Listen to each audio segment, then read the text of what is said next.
Y hay toda una movida en el mundo cultural. Una de las ONGs más importantes del mundo se llama Open Society, del señor George Soros. Está Planned Parenthood en Estados Unidos, que promueve el aborto. Está acá Promsex, que promueve el aborto. Entonces, hay gente que tiene esa ideología. Y estas ideologías tienen ONGs, y estas ONGs tienen un montón de presupuestos, y dentro de esos muchos presupuestos intentan topar el aparato del Estado para imponer sus ideologías mediante políticas públicas. La ministra Odebrecht, la ministra Ana María Romero, que probablemente tenga una ONG en donde ha recibido dinero de Open Society, porque ella manejaba la ONG de Alejandro Toledo, y eso haría un conflicto de intereses que impediría que ella hable sobre la política de género.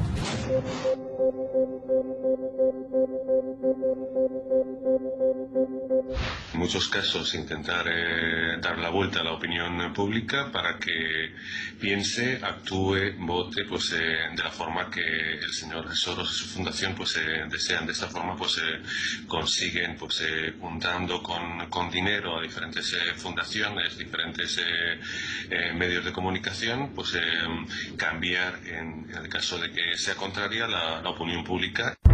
¿Se imagina usted una nueva guerra mundial? Pero sin bombas atómicas, ni armas, ni soldados. Una guerra mundial contra la libertad, pero con la bandera de la libertad. Una guerra mundial que sea invisible y que en lugar de invasión militar sea una invasión ideológica. Esto es lo que cada vez más se denuncia en Internet y en blogs intelectuales. La construcción de un gobierno global que controle al ser humano, que lo controle a usted y que le diga qué tenga que hacer, qué pensar, qué comprar, y lo peor, que usted ni siquiera se entere. La alerta parece comenzó en Ucrania. El politólogo Alexander Dubček denuncia que una reforma educativa en ese país intenta debilitar mentalmente a los estudiantes. Les darán menos matemáticas, eliminarán asignaturas y cuestiones de identidad histórica. Todo para ajustar a la nueva generación a un nuevo pensamiento. ¿A quién acusan de estar detrás de todo esto? Pues es al billonario George Soros, que además en agosto se revelaron más de 2.000 documentos de cómo este millonario y sus fundaciones de ayuda en realidad estaban tratando de manipular incluso las decisiones de los votantes en Europa. Soy Roberto de la Madrid y esto, la guerra de las ideas. Comenzamos. George Soros, uno de los hombres más ricos del mundo, es especulador financiero y filántropo. Tiene 86 años y es de origen judío. Nació en Hungría, tiene nacionalidad estadounidense. Defiende el liberalismo económico y la filosofía de la sociedad abierta. Pretende iluminar con su verdad a todo el mundo. Reality is extremely complex, infinitely complex. We all face life with an imperfect understanding. Anybody who claims perfect knowledge is basically mistaken. En 1979 fundó esto en Estados Unidos. Se llama Open Society Foundations, una red privada de fundaciones en más de 100 países. Explica que es para apoyar con dinero a la democracia, a los gobiernos responsables, a la justicia, los derechos humanos, la educación, la salud pública y los medios independientes. En 1979 ayudó a estudiantes en la Sudáfrica del apartheid.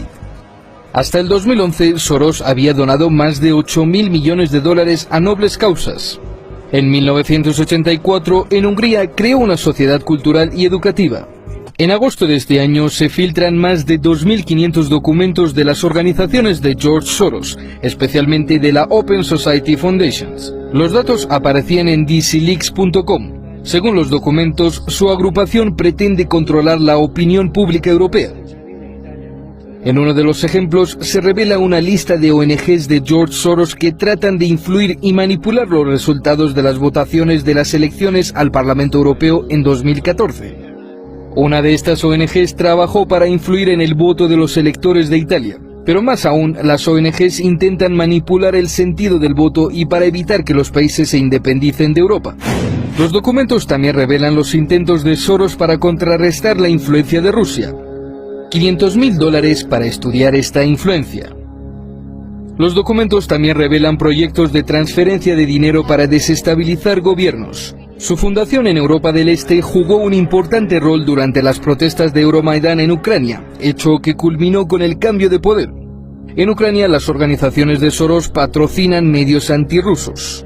En España destinó dinero para entrenar a periodistas y decirles cómo se debía hablar de la Unión Europea, o para investigar parlamentarios que pudieran favorecer sus ideas. Según el portal Sputnik, intelectuales de Ucrania denuncian que Soros manipuló la reforma educativa para tener estudiantes menos preparados, fáciles de controlar ante trabajos de limpieza. Sin embargo, la fundación de Soros jura que lo que hacen es por el bien de la humanidad. Los degenerados detrás de la ideología de género, para poder actuar con impunidad, primero necesitan eliminar el límite moral. Tienen que cambiar la moral de la sociedad para implantar otra moral. Porque si no le eliminamos el concepto de ley natural, es imposible establecer el relativismo moral que pretende establecer la ideología de género. Es decir, la revolución sexual que proclama la ideología de género conduce a la transgresión más cruda y descarada de las más elementales normas de moral y decencia. Conduce a la pornografía, a la perversión, la promiscuidad, degeneración y violencia sexual.